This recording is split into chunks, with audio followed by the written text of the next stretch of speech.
Écoutez, bonjour à tous. Donc, le centre commercial dont on parle, c'est Polygone Riviera, qui a ouvert le 22 octobre, qui, je l'espère, enfin normalement, devrait recevoir son millionième visiteur d'ici la fin de cette semaine.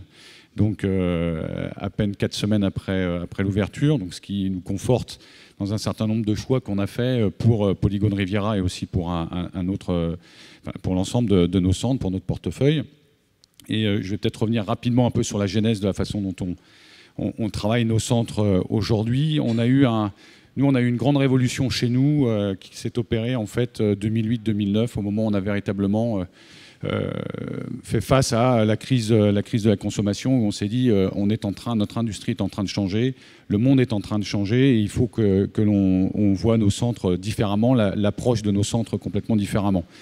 Donc ça nous a amené en fait à prendre un certain nombre de dispositions et notamment d'actions qui consistaient notamment à mettre en place un observatoire du shopping pour connaître mieux nos consommateurs, parce qu'effectivement avant on n'était peut-être pas aussi caricatural que ça avec la ménagère de 50 ans, mais c'est vrai qu'on ne connaissait pas très bien en fait nos consommateurs et surtout ce qu'ils attendaient de nous, ce vers quoi ils voulaient aller.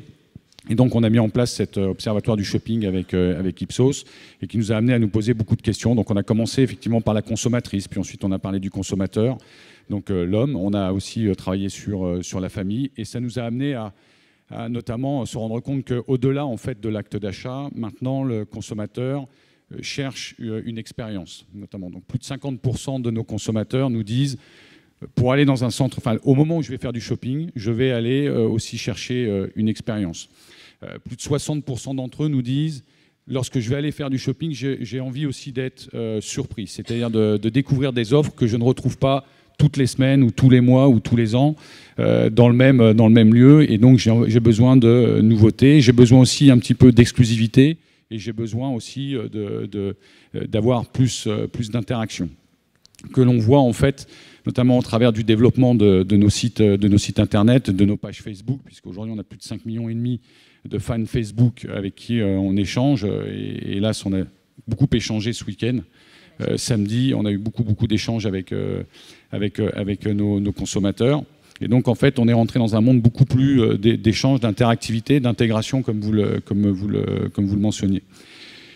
Cette réflexion autour de l'expérience, autour de l'exclusivité, autour de l'innovation nous a amené à créer en fait ce qu'on appelle chez nous, mais un peu comme d'autres d'ailleurs, UR Lab, donc Unibail-Rodamco Lab, et qui a pour mission en fait de travailler sur des innovations. Alors ces innovations, elles peuvent être à la fois digitales. On travaille énormément sur le développement d'applications smartphones qui ont pour objet au départ, en fait, lorsqu'on les avait créés il y a 4 ou 5 ans, on amenait de l'information en fait à nos consommateurs. Et puis petit à petit, on s'est rendu compte en fait que l'information, c'est pas forcément ce qu'ils cherchaient. Ce qu'ils cherchaient, c'était du service au travers de ces applications smartphones, puisque le smartphone devient une sorte d'extension de vous-même et c'est un moyen de gérer votre propre vie et d'avoir accès notamment à des services. Et donc là, on a commencé à se poser la question de se dire, mais il faut qu'on apporte des services. Quels sont les services que l'on peut apporter à notre consommateur ? Et les premiers services qui nous semblent être importants d'apporter à notre consommateur ou à notre visiteur, ce sont des services qui lui rendent la visite plus facile. Parce qu'en fait, ils sont confrontés à énormément de stress au moment ou de micro-stress au moment où ils vont visiter nos centres. Et donc c'est là où on a commencé à travailler sur, finalement en retard par rapport à Waze, TomTom, mais en fait sur le système du GPS et de la géolocalisation. Le premier élément de stress pour un consommateur dans un centre, c'est la géolocalisation. Je ne sais pas comment me repérer, j'ai du mal à avoir l'information. On a travaillé énormément sur les directories, nos directories interactifs, comment leur donner. Et en fait, aujourd'hui, on a créé dans notre application ce qu'on appelle Smart Map et qui vous permet d'avoir accès à l'ensemble du centre, de vous géolocaliser et surtout, en fait, de mettre sur ce plan l'ensemble des informations qui vous intéressent, vous. Si c'est la chaussure, si c'est les offres spéciales, si c'est l'enfant, si c'est la culture, si c'est l'offre technologique, vous allez pouvoir en fait la mettre sur votre plan et vous allez pouvoir en fait vous guider vers ce qui vous intéresse. Et donc on a commencé à se dire il faut répondre en fait à un besoin individuel et non pas essayer de répondre à toutes les demandes en une seule fois. Ensuite, on s'est dit, on nous dit pour 50% de nos visiteurs, la visite en famille ou en groupe est pénible. parce que en fait, on ne peut pas, on est obligé de suivre un peu le leader du groupe, et donc en fait, on va visiter 2, 3, 4 boutiques, mais c'est toujours celle en fait de celui qui dirige le groupe. Et donc, ça nous a amené à créer une application qu'on appelle Meet My Friends, qu'on a lancée avant Mes Amis d'Apple, et qui vous permet en fait de vous géolocaliser entre vous. Vous créez votre propre groupe, et à partir de là, en fait, vous pouvez éclater le groupe, vous redonner des points de rendez-vous, et en fait, savoir en permanence où chacun des membres du groupe est, et donc de se donner également un point de rendez-vous. Donc ça, ce sont l'ensemble en fait des petites innovations qui sont autour du service et faciliter la visite. Le lab travaille également sur de nouvelles offres commerciales, parce que même s'il faut apporter de l'expérience, la première raison quand même de venue dans un centre commercial, c'est quand même son offre. Et donc la question, c'est comment on retravaille en fait cette offre, ce qui nous a amené avec le lab à créer plusieurs initiatives ou plusieurs produits. Un que l'on a lancé maintenant il y a 3 ans qui s'appelle la Dining Experience, où vraiment on fait un très gros effort aujourd'hui sur l'offre de restauration, qui a été très mal traité dans les centres commerciaux pendant ces 20 ou 30 dernières années, et sur lequel aujourd'hui on doit amener pas uniquement en fait du fast-food, pas uniquement de la pause gourmande, type la brioche dorée, Paul ou autre, mais également en fait de la restauration assise avec du service à la table. Pas uniquement le repas du midi, mais également le repas du soir, ce qui en fait vous amène à la question de pour quelles raisons j'irais dîner dans un centre commercial le soir. Si c'est pour se retrouver dans un mail classique, c'est pas forcément ce qui vous attire le plus. Donc en fait, on fait un très gros travail sur l'organisation d'espaces de restauration qu'on va appeler les dining plaza, et autour desquels en fait on va amener aussi une animation. Donc là, on revient sur l'expérience et on se dit on va créer des moments. En fait, on essaie de créer des moments de vie, des ambiances, et qui vont permettre aux gens en fait de se dire tiens, ben, c'est toujours sympa. Et on va aller dîner à cet endroit-là. Et comme en fait on a aussi la notion, à une époque on diffusait l'offre de restauration tout au long du centre, maintenant on essaye de la concentrer à quelques endroits pour créer cette ambiance, parce qu'on va créer une masse critique. Et c'est un peu toujours la même réflexion. On a plutôt tendance à aller dans le restaurant où il y a du monde que dans le restaurant où il n'y a personne. Et donc on a plutôt tendance à aller dans des environnements où vous avez du monde et une certaine animation, plutôt que d'aller dans un restaurant complètement isolé, dès lors que vous n'êtes pas dans la recherche de la gastronomie étoilée Michelin. Donc on va travailler sur la dining experience.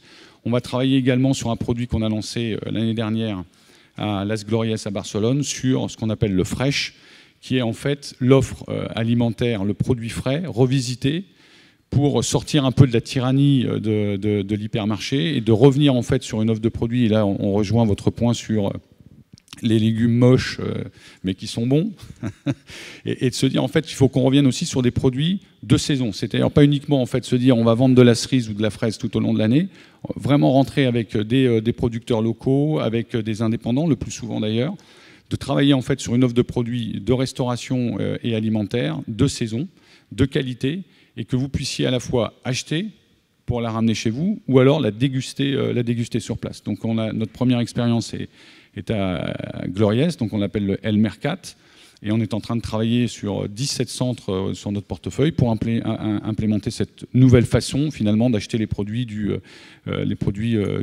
quotidien. Et puis on a travaillé aussi sur la dernière initiative que l'on retrouve sur Polygon Riviera, c'est la Designer Gallery. La Designer Gallery, c'est pas apporter du luxe, c'est apporter du premium, c'est apporter de la tendance, faire partie des trendsetters, donc avec des offres qui sont assez pointues, mais également en fait avec une partie de nos boutiques qui sont dédiées à une offre éphémère. Et donc là, on revient sur cette recherche de nouveautés en permanence et de rotation de l'offre. Et donc au sein de la Designer Gallery de Polygon Riviera, on a 2 coques qui sont destinées en fait à des jeunes designers qui vont venir se présenter pendant 6 mois pour tester, qui vont venir aussi rencontrer finalement leurs futurs clients, tester leur propre concept et qui vont apporter cette nouveauté. Et ça s'organise autour d'un concept store qui aujourd'hui s'appelle Grand Playground, qui est géré en fait par 3 jeunes qui sont à l'origine lillois, et qui eux vont organiser en fait les thématiques, c'est-à-dire en fait quels vont être les thèmes autour desquels en fait on va travailler sur le design, et ils vont animer la Designer Gallery avec un lounge à côté qui permet en fait de recevoir et de créer une clientèle autour de la mode, autour de la tendance, autour du design. Donc voilà comment aujourd'hui on travaille l'innovation chez Unibail-Rodamco et comment on essaye de la tourner véritablement vers l'attente de l'expérience, l'attente de la découverte ou du service au travers de la technologie.